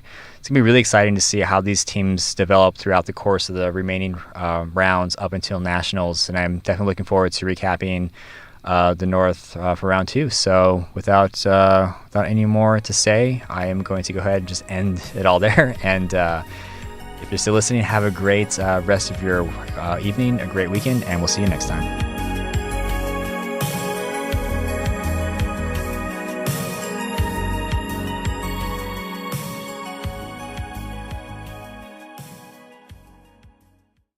I'm going to end it as I'm ending the rambling before I start rambling. Not, yeah, it's late. It's late, I'm hot, smell bad, full of coffee. Gotta go.